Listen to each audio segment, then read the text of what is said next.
Hi football fans. The Football Moments news channel once again has collected the hottest information from different world editions. In this video, Aston Villa target Pochettino. Newcastle in touch with Asensio. Kante and Jorginho stalling on new Chelsea deals. Potter keen on Trossard reunion. Man Utd target Diogo Costa gets extension. Liverpool wants £104 million Benfica player. And other stories. Thanks to you, we are moving very quickly to 1,000 subscribers.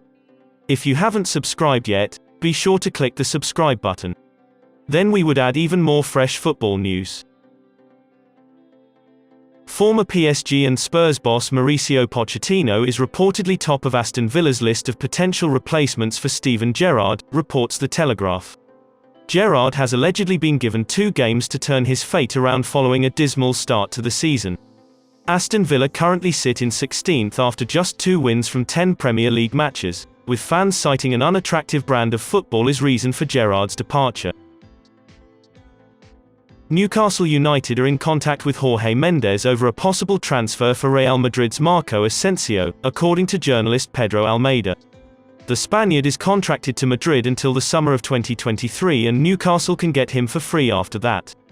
However, Barcelona are also trying to get his services. Graham Potter is keen on reuniting with Leandro Trossard at Chelsea, while the Seagulls' former sporting director Dan Ashworth also wants to bring the Belgian to Newcastle, according to 90 Minutes. Trossard has a contract at Brighton running until 2024 and, while the club want to tie him to a new deal, he isn't short of suitors. Potter, who played Trossard in a number of different roles during his time at the Amex Stadium, wants to bring the versatile winger to Stamford Bridge, having previously signed him from Genk in 2019. However, it's also understood that Ashworth, now sporting director at Newcastle, is taking a keen interest in how contract talks on the south coast are progressing.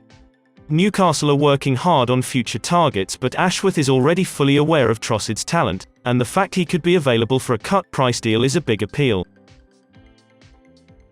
Chelsea midfielder Jorginho has been unable to find an agreement over a new contract in early negotiations with the club, according to the Evening Standard.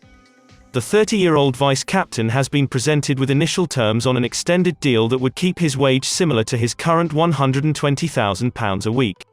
However, the Italy international has asked for a pay rise that would see his salary rise in line with Cesar Azpilicueta, who recently signed a new £150,000 a week deal. Like fellow midfielder N'Golo Kante, Jorginho will see his current contract expire in June 2023. He will be free to talk to foreign clubs from January over a potential free transfer next summer. Both Jorginho and Kante would prefer to stay at Stamford Bridge rather than look for new clubs but want to be seen as important senior players for the coming seasons. Chelsea's negotiations with Kante have also stalled after he wanted a longer-term agreement than the 2-year deal offered that included a club option for an extra year. FC Porto are set to offer goalkeeper Diogo Costa a new contract, says O Jogo. Costa is highly rated and has recently been linked with Manchester United. The Portugal international has a reported release clause of €60 million, which Porto are looking to raise with a new deal. Victor Osimhen has attracted interest from some of Europe's biggest clubs through his performances for Napoli. According to Fishages, 3 top sides are leading the race to sign the attacker. Manchester United are desperate to invest further in their attack and see him as an ideal option, but Arsenal and Bayern Munich are also intent on luring him away from Serie A in the near future. Liverpool have reportedly contacted Benfica over the signing of midfielder and former teammate of Darwin Núñez, Florentino Luis, according to reports by Portuguese outlet O Jogo. The Portugal international signed a new deal with Benfica last week, but it is thought that Liverpool could be willing to trigger the player's £104 million release clause. What do you think about Osimhen at Old Trafford? Have your say. Write your comments below. That is all for today. If you prefer our video, be sure to subscribe and click the like button to support Football Moments. See you soon.